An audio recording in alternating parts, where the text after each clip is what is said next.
Joel Farrell here. We're again mortgage lending for entrepreneurs. We are doing something completely different, never been done before on this channel. We are in East Dallas. We are at a new home construction site with Corbin Hicks, and we're going to be talking about Gen Z homeownership, new construction, flips, and investing, all the things.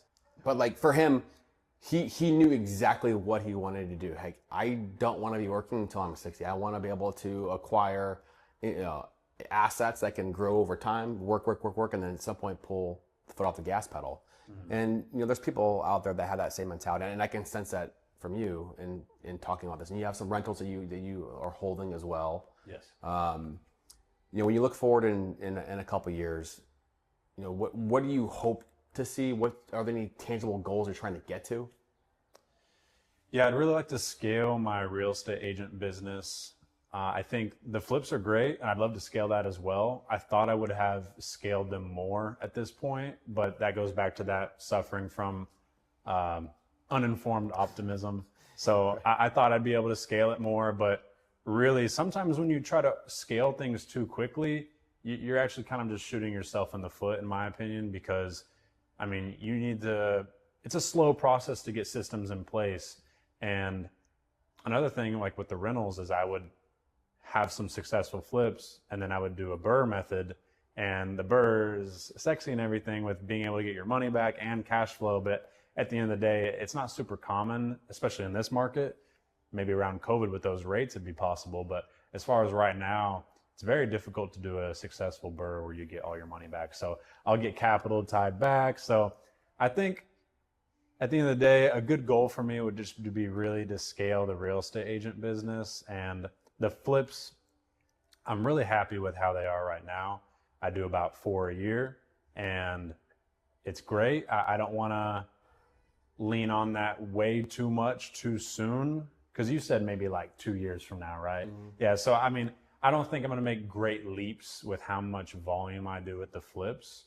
I think I'm going to keep getting better at making more on each flip, but really just try to do more business as a real estate agent. And then if I do get rentals in the future, I want to try to be more primarily into the creative finance acquisitions, because the ones that I do have with that method are working a lot better as opposed to the BRRRR route. You say creative meaning like sub-2? Sub-2 or owner finance or a hybrid of the two. Yeah. Okay. And those are cash flowing? Yes, I think those are cash flowing better. And, with the BRRRR, you have a general idea of what your numbers are going to play out to be, but creative, what your purchase price is, mm-hmm. What your rate is, so it's just, there's more clarity with it as opposed to BRRRR. What areas are we talking about, some of the flips and holds? Pretty much just the DFW and the Metroplex and its surroundings. So like I said, my first flip was in Springtown, so that's far west. And then Alvarado, that third flip that did really well, that's south. And then I've stayed in Tarrant County quite a bit, like Fort Worth and Arlington. And then now I have a flip in my own backyard in Louisville. So I don't really discriminate on any location as far as the DFW. I just need the numbers to make sense. So when wholesalers ask me what cities I like, I'm like, no, it's just about the house, really. I would go out pretty far. I think Springtown's maybe about as far as I would go, but I don't know. Eventually I'd like to do out-of-state investing, but I would really like to cement myself here and get more of a portfolio here and get more cash flow before looking at other opportunities. But I don't know, most of the contacts I've made are just here anyway, so I haven't looked too much into out-of-state investing. So if there was an investor out there or a buyer out there that wanted to reach out to you and ask you questions and strategy, what's the best way to get a hold of you? That is interesting. I am on social media a lot, and a lot of the stuff that I've been doing with social media, I check my DMs all the time. So really just my social media on Corbin Hicks Real Estate on Instagram, TikTok, and then, I'm not very hard to find. I'll have people originally DM me or maybe they'll follow me, and then I get a phone call and I'm like, I guess my number is not hard to find. So if you really want to get a hold of me, I'm sure you can find my number pretty easily. So and my email. All right, I've been asking this question on this trip, and I'm pretty sure I know exactly what the answer is going to be, but I'm going to ask it anyway. Okay.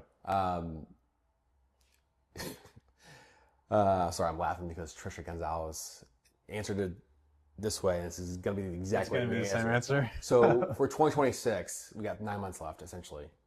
Like, what's the one thing that's got you the most pumped up and excited that you're looking forward to Did do? she talk about the rates coming down?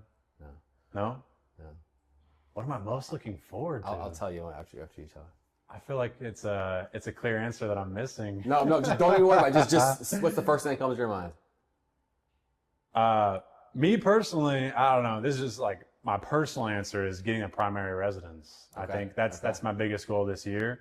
But I don't know. I've been genuinely having fun with social media, and I've been getting a little bit extra business from it.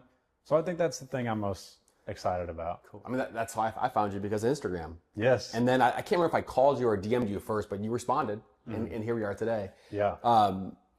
No, when you said, I think on the third one, making the 40-something grand, and you were hooked, Yeah.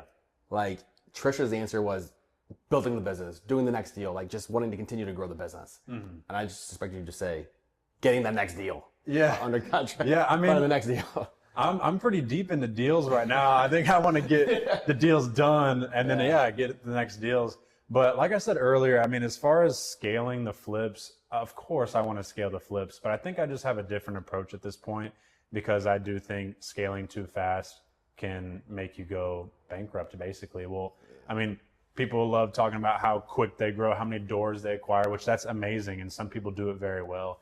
But I mean, I've been doing this not super duper long, but I've been doing it long enough to where I've seen people, I mean, you take on too much debt. Yeah, you own $2 million worth of real estate, but you have $1.9 million in mortgage. So, I mean, what happens if the houses start to break down, tenants stop paying? I mean, I just have a different approach on it. I think I'd like to be a little bit more secure and smooth sailing with my scaling than get hyper aggressive, because I've been young and dumb about that too much in the past. I'm trying to just play it right and make a career out of this. So, I mean, at 25, you've got some years left. So Yeah. there's no need to. Yeah. Well, I mean, me doing this with none of my own money, with the flip in Springtown, I think that is a little bit like a new opportunity where I'm scaling. I mean, that's the first ever project I've done like that. So I'm excited about that. And I think we're going to make money. We have quite a bit of cushion, and the comps are super clear. It's one of those where like ARV is definitely 250, like no questions asked. So I think, of course, I am excited about that, scaling that. I think that's a new avenue that I'm opening, using other people's money to do more flips. So that is something I am super excited about. But that comes back to social media. It does. Because the reason I met those guys to even be able to do that in my business was because of social media. Yeah, and the last thing we'll wrap up with this. The social media part of things, I think, is just so interesting. Because, you know, AI is obviously out there. Companies are firing people. We don't know what the job market's going to be. So building your brand, especially in this industry, is so important to surviving. Because we don't know. In my world, I don't know if mortgage originators are going to be around in 5 years or 10 years. I have no idea. So building your brand is so important. And the thing about it is that people are either going to do it or they're not. Like, there's no in between. And so, as far as actually posting and building your brand, yeah, that 95% of people in the country just aren't going to do it. Yes. So if you do it, if you just actually post, it doesn't have to be great, polished. If you just do it, you're part of the top percent alone by just posting. Absolutely.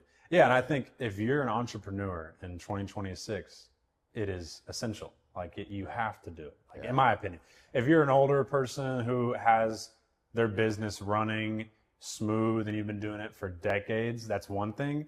But if you're trying to build something right now and you're not using social media, I mean, I really think it's just part of the job at this point. Like, you need to do it.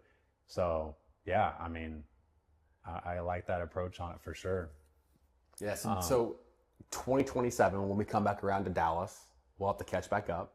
We'll look at your socials, see what's going on, look at the deal flow, and just catch back up and dig in. And Who knows? Maybe rates will be like 4.5% by then. That would be sick. That would be sick. I would be refinancing a lot of things. Right. Yeah. I mean, who knows? But the thing about it is that the market's being flat like this the last couple of years. It does kind of flush out the riffraff, right? I mean, the best operators are the ones that are surviving, and so that is also another way to look at it. But I want to thank you again for making time, and because you just got back in town, right? So I was on a trip with my girlfriend at an Airbnb. Yeah. Her family invited me out to it. It was great. Over by Cedar Creek Lake. It's fairly close to the DFW here. Okay. There's like a Granbury Lake, and then east of that is that. But yeah, I mean, I'm glad I got the invite. This stuff makes me excited. I love talking about real estate. I mean, we could sit here and talk real estate all day. So yeah, I appreciate you finding me and reaching out. It's just more of a affirmation of direction, really. Damn right, dude. Damn right. Yeah. Well, Corbin, thanks again for making time. Sweet. Appreciate it. Awesome. Cool.